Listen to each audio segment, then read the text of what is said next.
also requested that the DPWH provide us, kasi kung di po ako nagkakamali, kinors ko kay Yusek Ador Canlas, dahil nagbigay po sila ng proposed fiscal year 2026 DPWH infrastructure program based on HGAB. Ito po yung binigay nyo nung nakaraang hearing.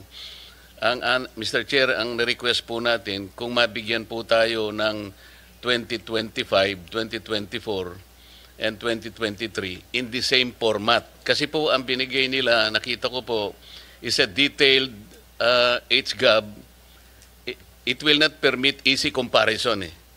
Dito po, kung gamitin po natin itong format na to, sinabi ko naman sa ito, Yusek Ador, ang daling ikumpara.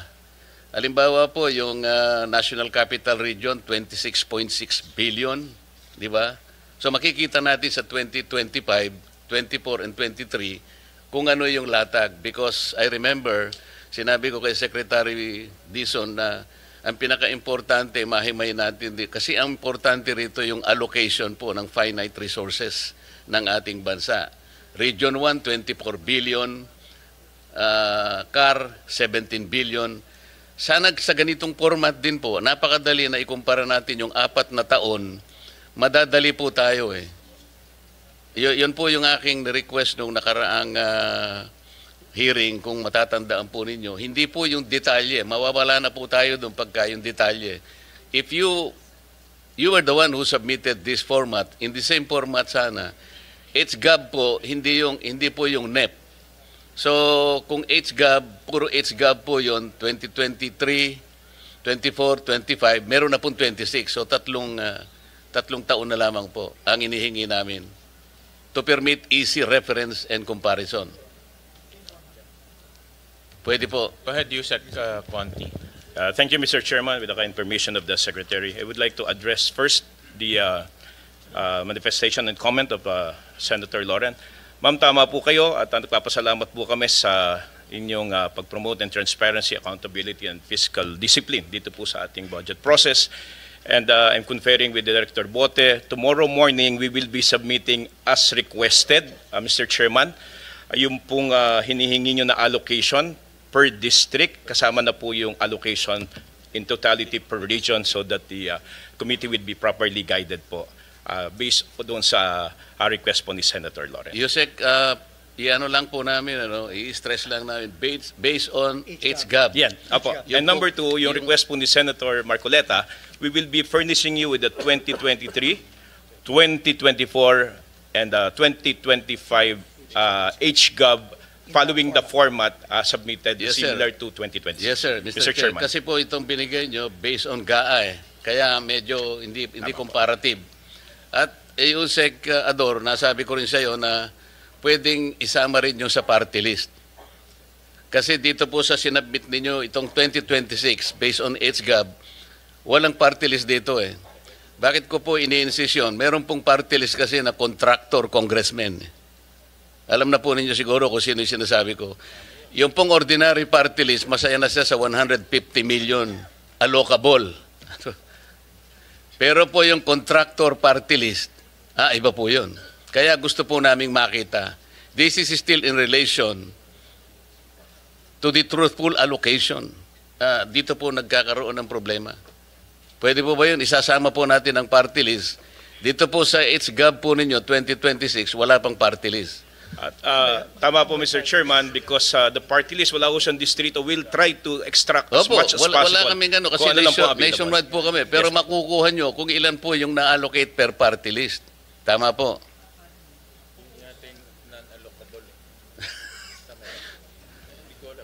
Mr. Chairman, to be quite honest, I'm asking.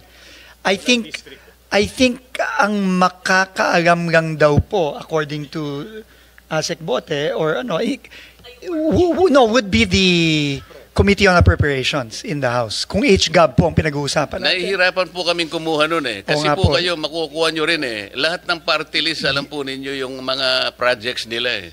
So doon na lamang po natin kunin. We will try our best, but according to our budget staff po, Mr. Chairman, parang medyo bulag ata kami doon eh. Bulag ang DPWH kung which party list got this, that got this.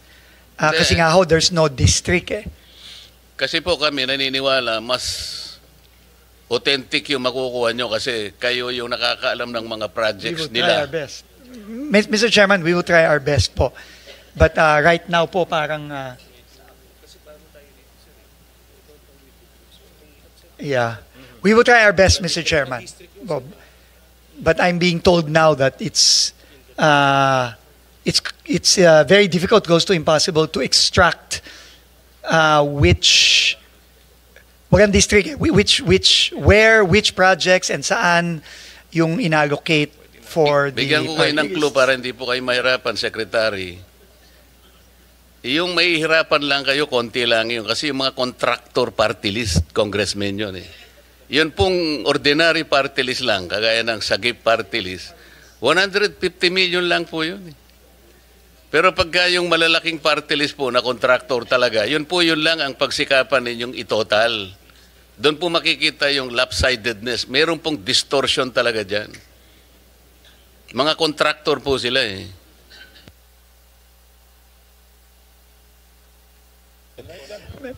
Mr. Chairman, we will also write the Committee on Appropriations and seek their assistance also kung paano po ang kung maibibigay nila sa amin yung detalyeng yun. But as of now, I don't think we have that information. Meaning we cannot extract from the HGAB specifically kung which line items, which projects were allocated or allotted to a particular party list representative. Sa planning Unlike the district. Unlike sa planning the districts. service ninyo, Secretary, nakukuha po yun. Sige po. Kasi si Yosek Cabral noon, alam niya lahat yun eh. Sige po, Mr.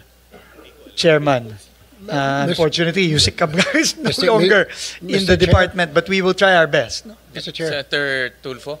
Yeah, I would just like to ask the planning service sa finance ng DPWH.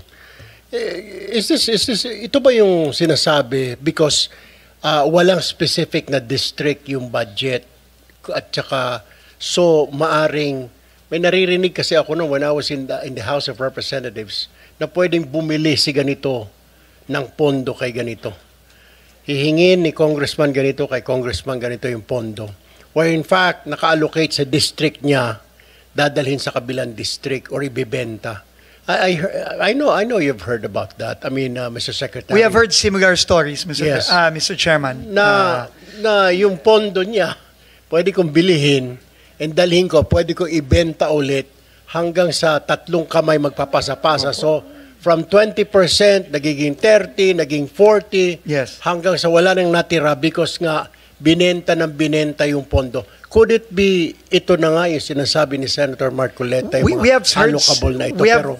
we have heard, Mr. Chairman, similar stories and we've gotten similar information na yung bentahan, bilihan, yung parking, yung sagasa, yung mga ganyang mga terminologies. I think this is actually part of the ongoing investigation by the Independent Commission right now, and we have been asked to submit documentation as well for this. But as to kung itong mga sa party list ay kasama dito, well, it's possible po na kasama yan. Although, like I said po, mukhang hirap kaming, at least sa department, na i-identify kung magkano yung mga yan, saan yan, kanino ginagay.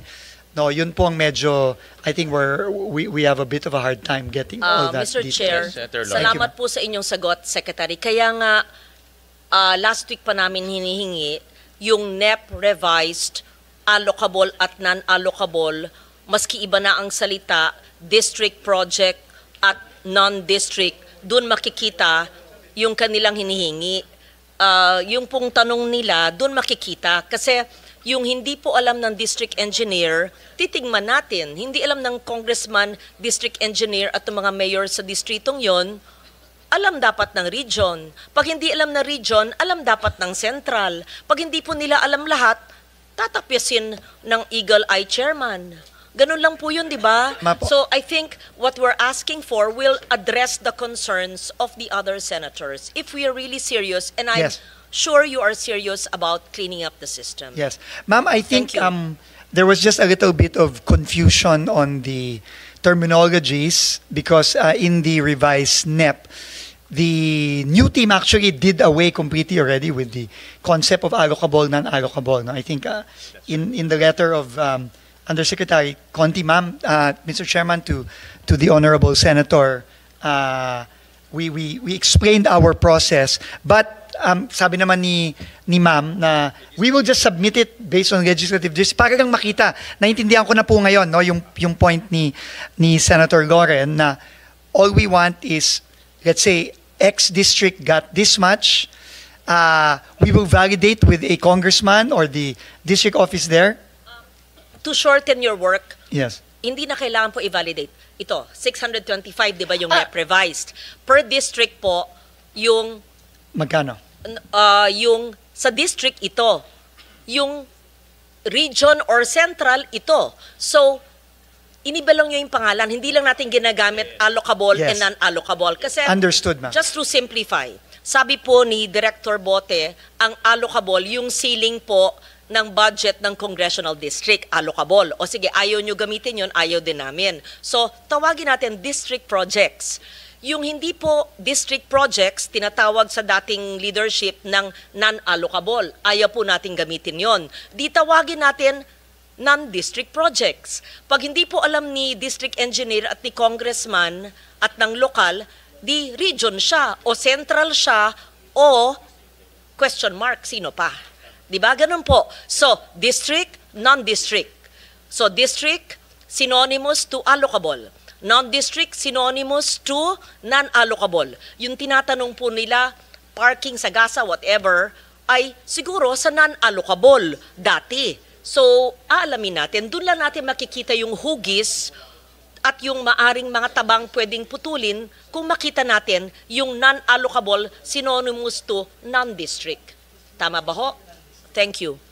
Agree ba? Very clear, ma'am. Nakikita- Now, Director Bote and the But you have to Undersecretary. identify for us, hindi lang yung suma total, this district, 1B. Hindi. Lagay nyo, 500 district, 500 previously known as non-allocable, now called non-district. Ganun lang. At for all you know, these are national convergence. Malay mo may highway doon. Malay mo may, ganun lang.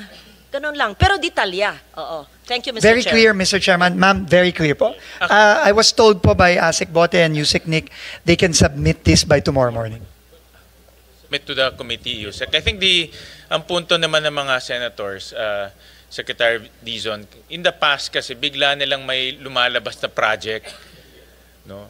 At kung nasundan natin yung Blue Ribbon hearings, sila na nagsasabi, yung mga resource persons, sila Bernardo, sila Alcantara, na kaya nilang maglagay ng project nang hindi alam ng local government, hindi rin alam ng mga congressmen. No? Ang usapan, ika nga, nasa taas.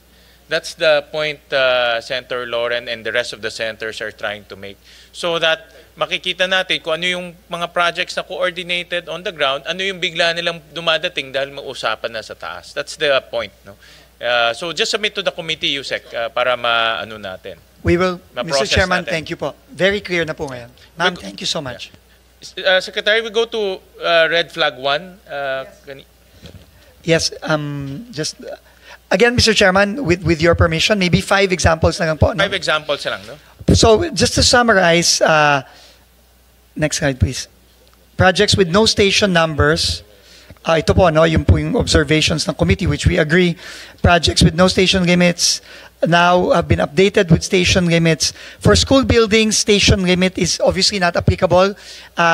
So yung school ID number na lang po ang ginagay natin para po klaro na it is a real and not a guni-guni school, no, para lang ho very clear. So next, so there were 4,566 identified by the committee. Again, we're very, very thankful po for identifying these. As of yesterday, 4,085 have been corrected with station numbers amounting to 180.3 billion out of the 201.3 billion.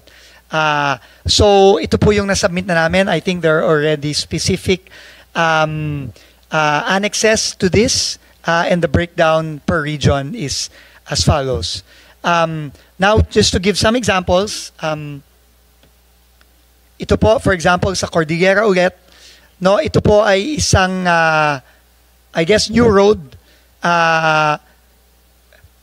Cagayan, Padig, Cupis Road leading to Nabuangan River in Barangay Cagayan, Apayao. No, 69.5 million. Naglagay na po ng station numbers ito from start to end. No? This is an example of this. No, may station, hindi ko nababasa. Meron naman yan. No? Next slide, sorry. Ito po, no? So from the old line item, sorry, which without station numbers, ngayon po meron na. So, same project, but now station 7 plus 543.00 to station 8 plus 933, Barangay Cagayan, Corner, Apayao. So this is just an example. Another example, in the NCR,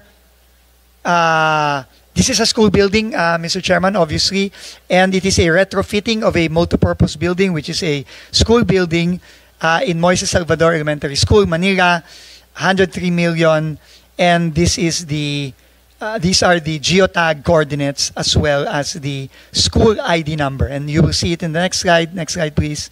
Ito na po, no? Instead of retrofitting of multipurpose building Moises Salvador Elementary School, Manila City, it is now retrofitting of multipurpose building Moises Salvador Elementary School, school ID number 136464, Maceda Building, Manila. So ito po, no, ang example naman ng eskwelahan, no? And by the way, Mr. Chairman, and again, thanks to the committee, from now on, ganito na po ang gagawin ng DPWH in future budgets, no? Talagang it will be as detailed as possible na with either station numbers or school ID numbers for school buildings. Maybe we can go to the Visayas as an example.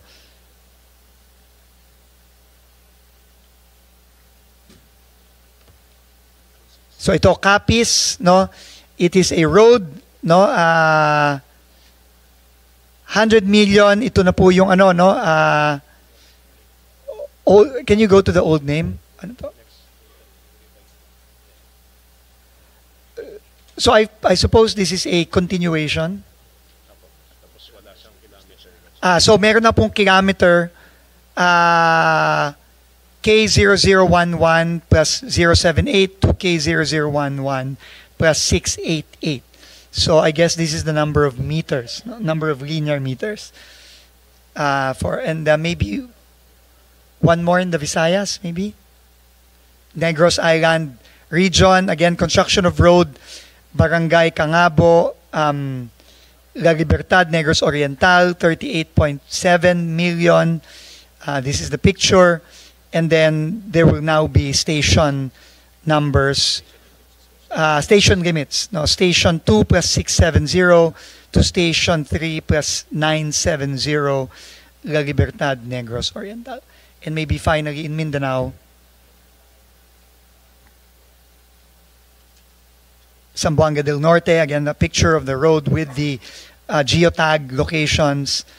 And then for 20 million pesos, and then the station limits, the new name will be construction of the road with station 000. I think it is a new road, that's why it's station 00 to station 1 plus 000. So 1 kilometer po yung gagawin for 20 million pesos. So again, moving forward po, ganito na ang gagawin natin through the district engineering offices. Can we go back to the first slide, please?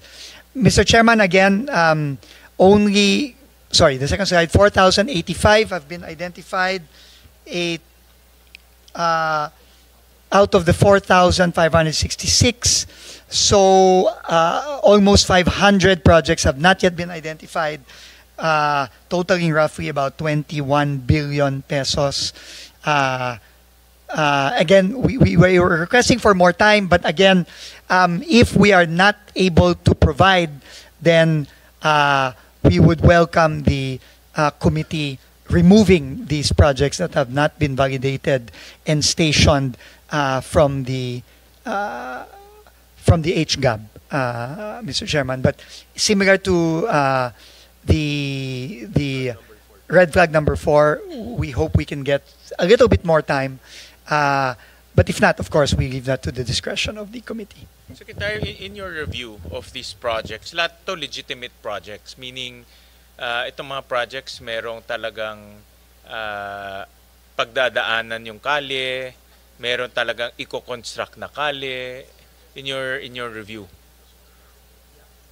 According to the implementing offices, that is correct, Mr. Chairman. Okay. Then if that's the case, ganun na rin until Friday. Let's give it, kasi konti na lang, no? We're talking about 500 projects eh. Opo, Let's give it 500 until Friday para at least matapos na natin Opo. to. And again po, kung hindi po ma-validate at hindi po mabigyan, then Yes, kung hindi talaga, by remove Friday, them. By all means. tatanggalin na lang natin yun. Maraming salamat po, Mr. Actually, Chairman. because of this hearing and the interventions of our senators, may mga nag-reach out sa amin. Like for example, I'll flash this on the screen, si Congressman Colliantes. Nag-reach out sa amin. Sabi niya, itong tatlong project, doble to, no? Duplicates. So sabi niya sa Committee on Finance,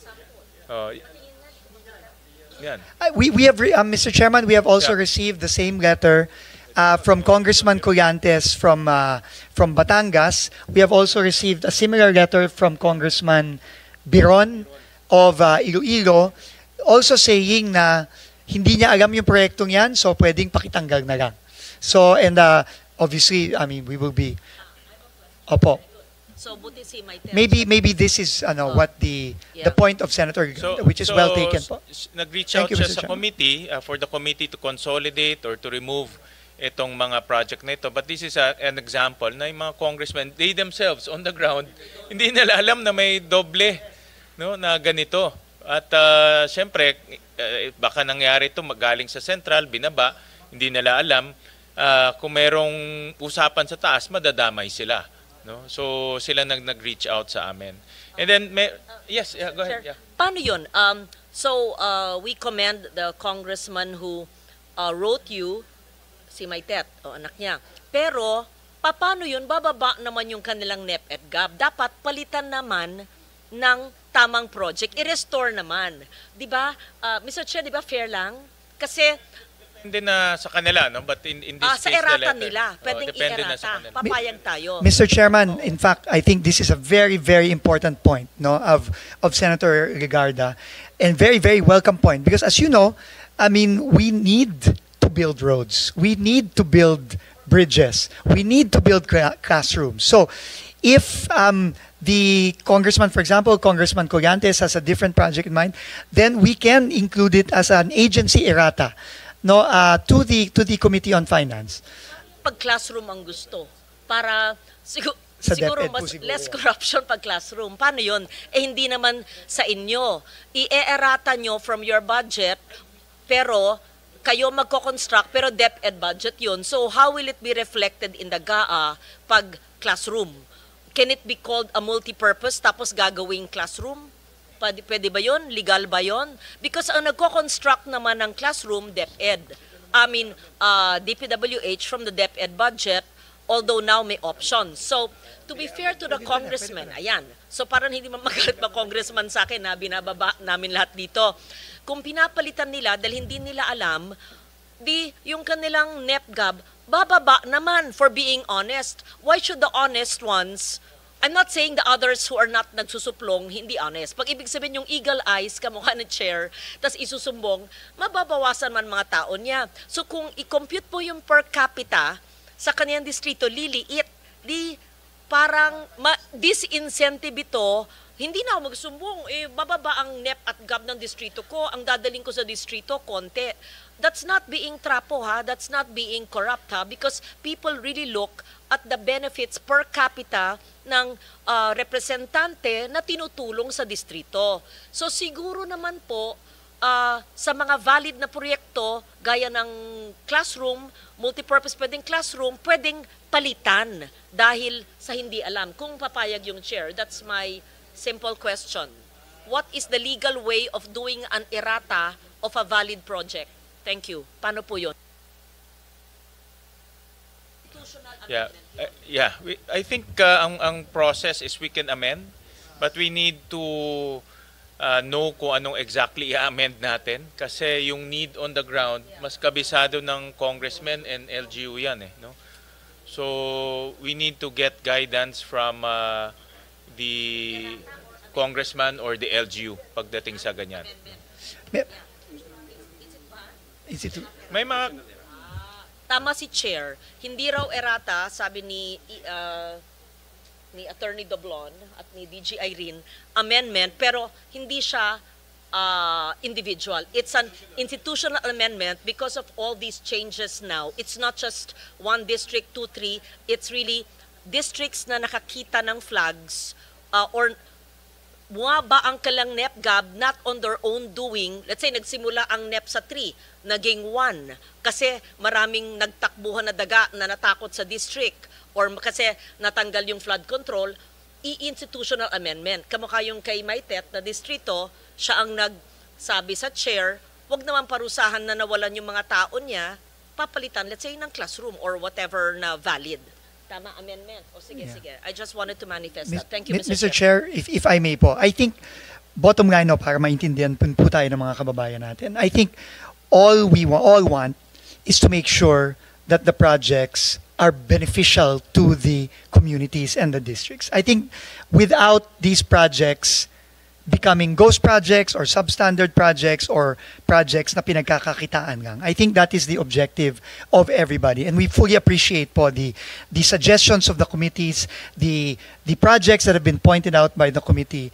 And we will work po on the proper mechanism by which we can correct all these problems that we have, that the committee has pointed out, that some congressmen have pointed out, so we can really have a budget that will really be beneficial to the districts and the communities at hindi na nanakawin po. So we will work po with pasensya na po, I thought na pwede pang mag-agency errata. I was just informed na hindi na daw pwede at this point.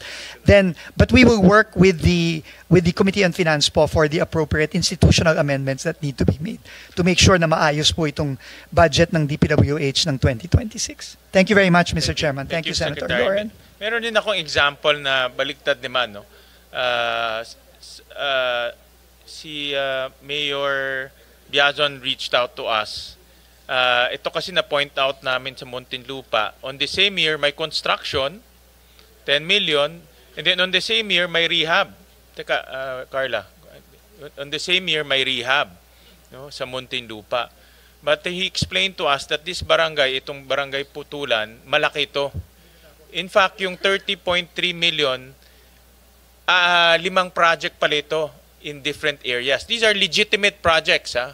Balik. These are legitimate projects. No?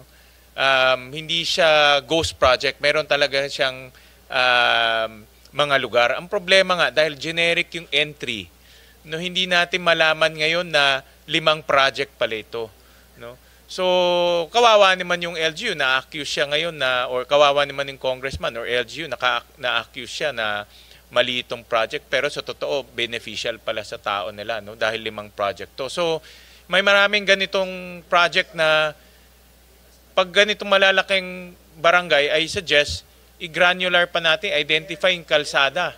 Diba? I-specify natin yung kalsada para hindi naman ma-accuse yung local government or yung congressman na itong project na ito ay hindi tama. No? Yeah.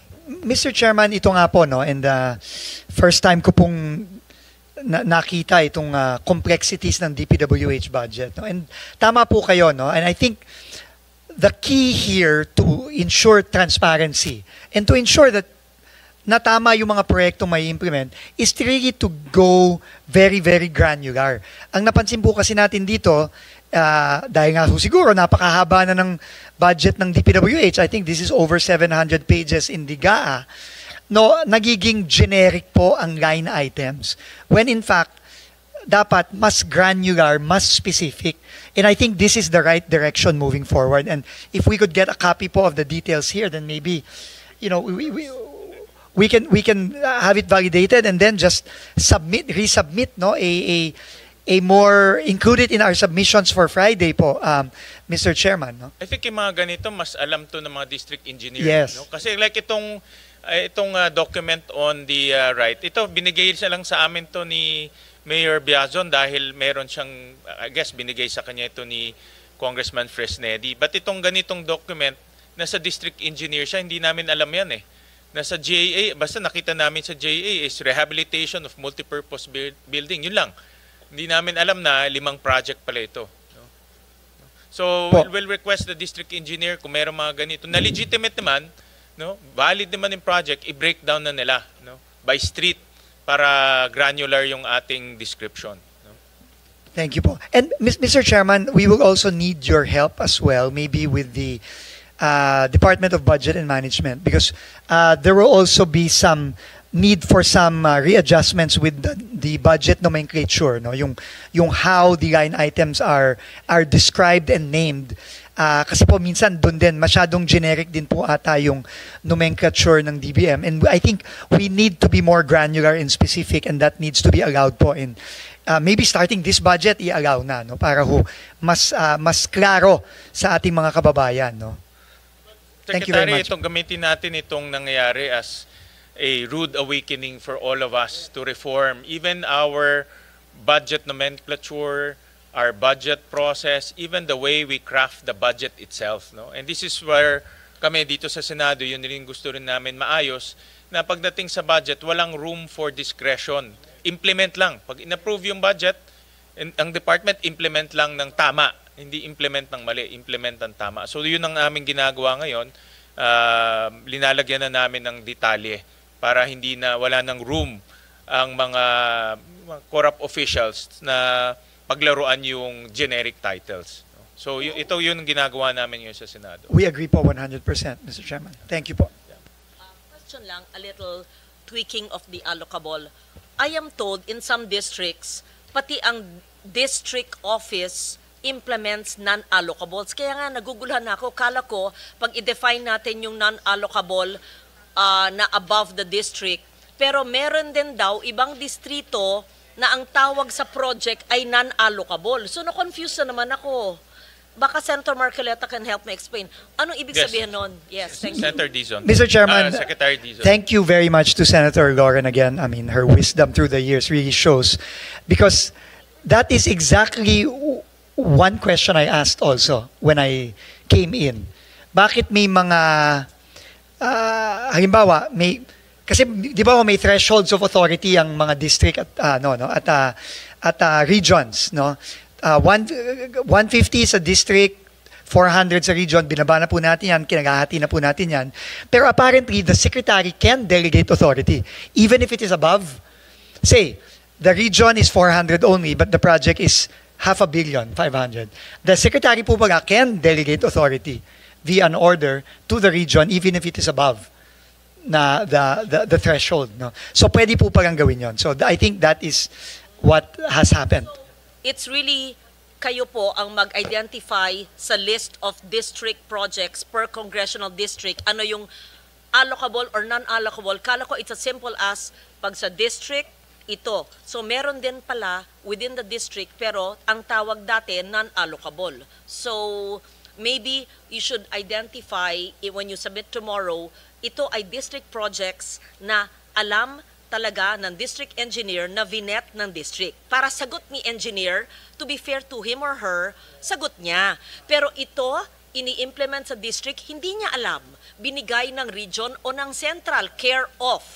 Kanino? Para, ano naman siya, kawawa naman yung mga, tapos kung may nag-park doon, kung ano man ang tawag niyong salitang yon, kawawa naman kung maputukan siya later on, kung substandard, tas ay hindi ko po alam yan, pinakausap sa central, kawawa naman yung DE, di ba? Sige. Absolutely correct, Mr. Chairman, ma'am. We will do that. Senator Marcoleta. Pwedeng magtanong ng paiba naman. Mr. Chair, gusto kong tanungin sana ang ating secretary, kasi noong September 11, 2025, kayo po ay nag-file ng criminal complaints do sa 20 opisyalis ng DPWH, DEO, First District ng Bulacan. Tama po. At noong September 19, 2025, sa order po ng ating then acting Ombudsman Dante Vargas, 16 of them were placed under suspension. Ano po ang status ngayon ng mga yun? Mr. Chairman, yung pong 16 na yon, suspendido pa din, but we have already initiated dismissal proceedings dun po sa 16. Yung po kasing 4, na-dismiss na po yon. Si Alcantara, si 20 po kasi yung opisyalis na yon, no? Na nakasuhan sa unang kasong final natin before the Ombudsman for the First District of Bulacan. Yung pong 4, si Alcantara, Hernandez, Mendoza, Duya, ay 2 Mendoza, Alcantara and Hernandez ay na-dismiss na po. Yung pong 16 ay suspended, pero ongoing na po ang kanilang dismissal proceedings under civil service rules. Kaya ako po tinanong yun, Mr. Chair. Noon po kasing September 17, 2025,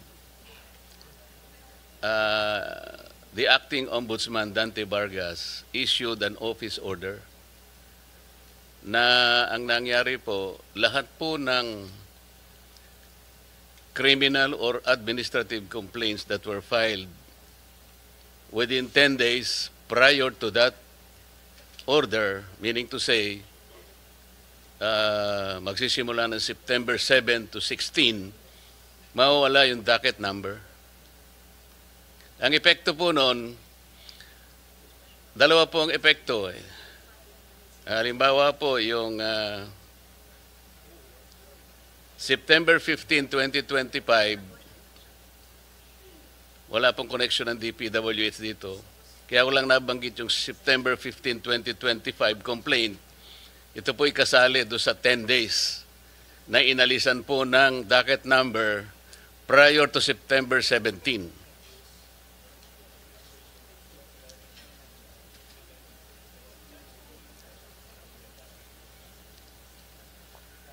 So, ang epekto po ng September 15, 2025, ito po yung pinail ni Acting Mayor Baste Duterte. So dahil naalisan po ng docket number yung final niya, dahil na-cover po ng office order, yung pong ombudsman natin nakaligtas. Dahil ang immediate effect po ng pagkakaalis ng docket number, these cases will now be under evaluation. Sa Makatwid, hindi sa active case. Kaya po si Ombudsman ay nakakuha ng clearance at nakalusot po yung aking kaibigan, Crispin Remulla, as now the Ombudsman. Kaya po binabanggit, yung pong inyong pinail ay covered po September 11 po kasi sa Makatwid, kung naalis din po ng docket number yon, nalagay sila ngayon sa evaluation process. So sa Makatwid, kung makikita ninyo, walang basis yung preventive suspension. Because they became cases under evaluation. Napansin po nyo, Secretary?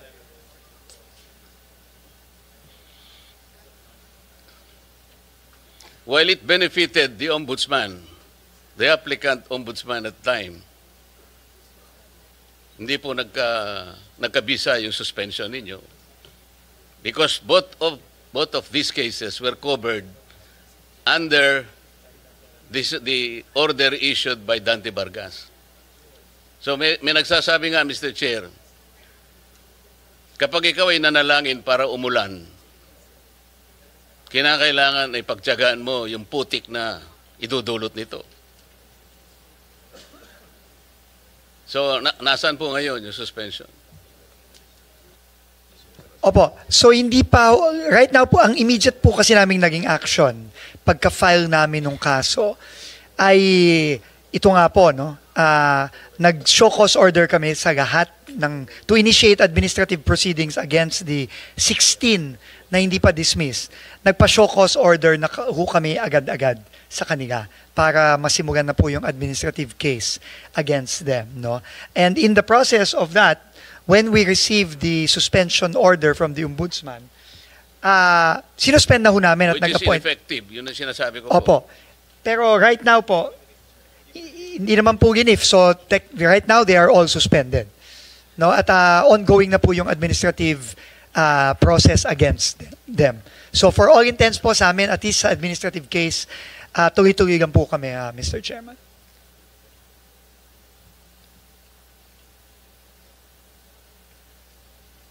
Mr. Secretary, nakikita ko po kasi dito, meron kang USEC for Regional Operations. Merong isa ring USEC for Regional Operations. Parang si USEC Bisnar yata, Luzon. O ika naman, no ka rin ka USEC. Pasensya na po kayo, Kapampangan kasi kaya. Visayas, Mindanao.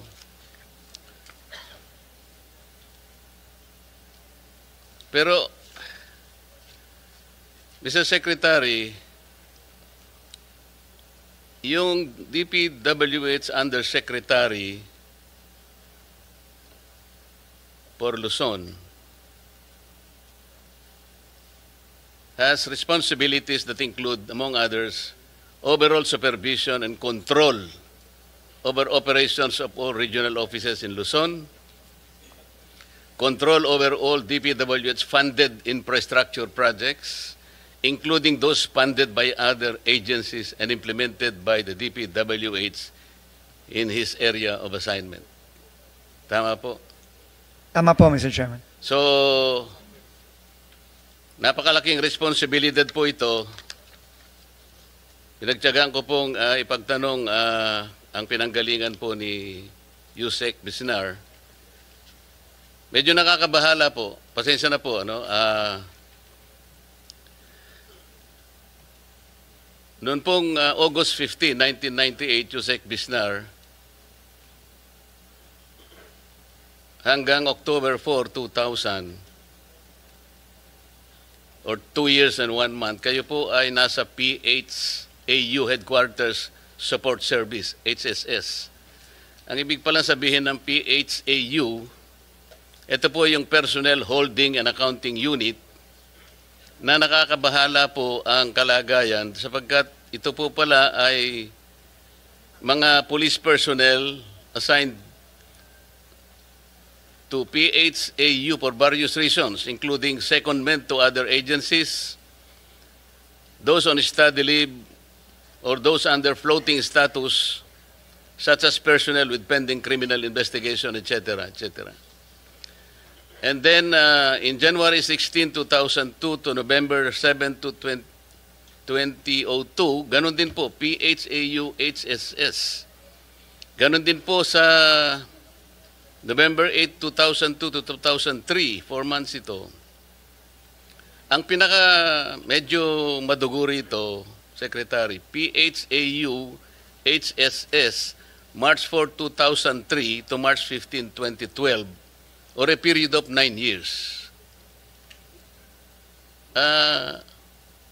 Ano po bakit po kayo naka-float ng ganito katagal pong panahon? More than, from 1998 to 2012, it's more than 11 years. Were you in floating status, sir? Mr. Chair, with the permission of the Go Secretary. ahead, Yusek. From 1998 to 2001, Mr. Chair, I was detailed to the Presidential Anti-Organized Crime Task Force. What is that, sir? The Presidential Anti-Organized Crime Task Force. Yun Mr. yung Chair. PAOK-TF. Yes, sir. That's 2001 to 1998 to 2001 or 2002, Mr. Chair. 1998. Pero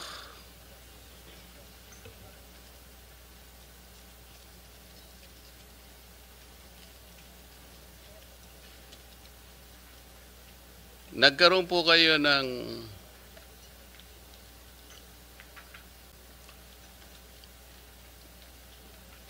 you obtained your bachelor's degree, Philippine Military Academy, 1986-1990 po. Yes, Mr. Chair.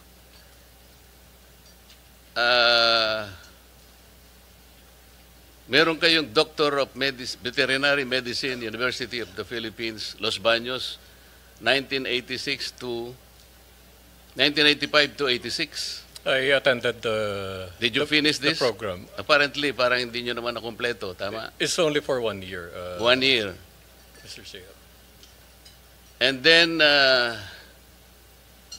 meron kayong associate degree in nursing in Houston Community College System in the United States. Yes, Mr. Chair. Did you complete this? Yes, Mr. Chair. And then, meron kayong Master in Management, Philippine Christian University, 2014. Nakompleto nyo ito. Yes, Mr. Chair. Did you complete it? Yes, Mr. Chair. I'm not sure of the exact- Masteral degree, you completed it in 1 year? It's a master's program offered by the PCU, Mr. Chair. So it's not a degree, it's a program. Nakasulat po kasi sa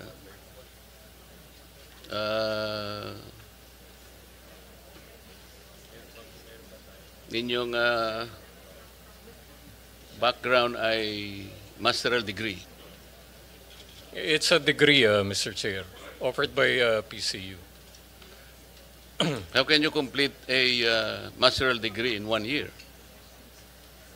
It's in tandem with the officer senior executive course that they offered. There are a lot of us who graduated from that program, Mr. Chair. Mr. Secretary, kasi yung concern lang naman dito, palagi siyang nasa PHAU, HSS. Parang hindi naman ibig sabihin ay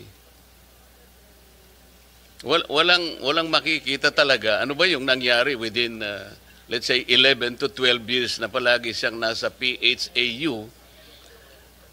Meron pang PHAU, Directorate for Personnel and Records Management. So this is clerical. This is something clerical. Ngayon po ay without belittling the capacity, hindi ko po siya kilala. I'm only basing on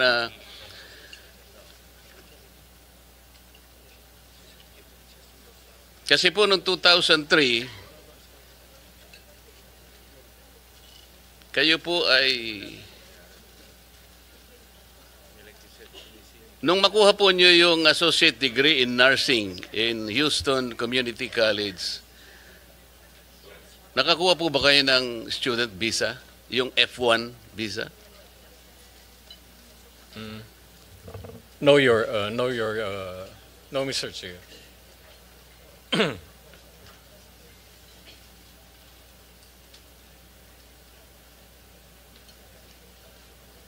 Naging immigrant kayo?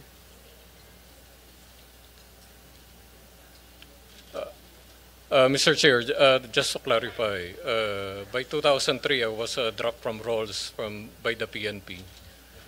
And prior to that, I applied for study leave and emergency leave. Did to you the apply US. for citizenship or did you become immigrant? I did not apply for citizenship. Pero naging Mr. Chair. immigrant kayo? Yes, sir, Your Honor. But citizenship is a requirement for PNP members under Republic Act 6975. You know that, sir? Yes, Your Honor. So kung wala po kayong F1 visa, paano kayo nakapag-aral sa Houston University Community College. When I was already dropped from roles by the PNP in 2003, sir, that's the only time that I applied, Your Honor. Or immigrant status. Yes, Your Honor. So, Mr. Secretary, kaya ko lang po tinatanong to, hindi po kasi malinaw ano po yung nangyari kay Yusek kasi PHAU parang meron siyang negative impression na floating status, parang may nakagawa siya ng kasalanan. Dito po kasi doon po nung 2003, Yusek, meron po kasing report na you were dropped from the rolls and then it was instead modified to 30-day suspension. Sabi niyo, you were dropped from the rolls. It was eventually modified, Your Honor. What is this hurling profanities at CIDG officers in April 2022? Meron po kasing report na ganito. May I be clarified, Your Honor?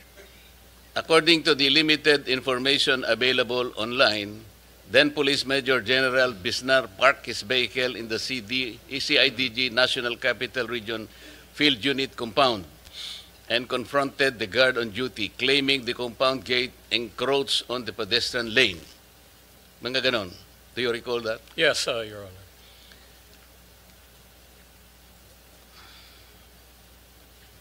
And you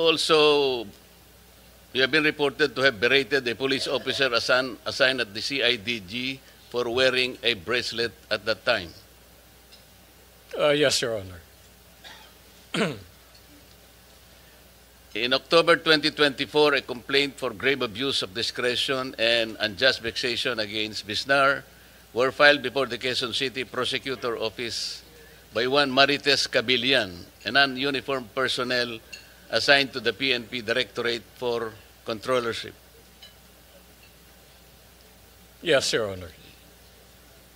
So, Mr. Secretary, this is a very important position. As I said, I do not know him. I just relied on some of the facts which he admitted today. This is a huge responsibility. It's not only overall supervision, but he will be placed in control over operations of all regions in Luzon. Alam naman po natin dito ang pinag-uusapan natin sa Blue Ribbon Committee na talaga takot-takot na anomalya po yung ano. I am just a little bit wary na I do not judge your discretion in hiring personnel, Mr. Secretary, but just the same, you may or may not know about all these details. I will probably provide you with this. Thank you very much, Mr. Chair. Mr. Chairman, if I may just make Yes, go a ahead, Secretary Dizon. quick manifestation. First of all po, no, I've worked with Undersecretary Bisnar, former General Bisnar, for several months already. No? Former General Bisnar was recommended to me when I was appointed to be DOTR Secretary in February. And since then, we have worked together very closely. No? As he was head of the Office of Transportation Security, our OTS, and together we were able to really work hand in hand to virtually eliminate the problems of Laglagbara and other problems facing our airports. No? And from what I know of him, no, he's a man of integrity. He's a man of even anyone who I talk to in the Philippine National Police, no, speaks very, very highly of General Bisnar, and this is why I invited him to join me in this very, very difficult task of cleaning up the DPWH. But nonetheless, any report such as this, of course, is very important to me personally, and just for the information po of the committee and of Senator Marcoleta, I asked the NBI as well as the private sector groups to help me independently vet all the undersecretaries and assistant secretaries that I have personally brought into the DPWH, and that process of independent vetting is also ongoing. That's why the input of Senator Marcoleta is very welcome. Because, this is something that I do not take lightly. This is very important that we surround ourselves with the right people.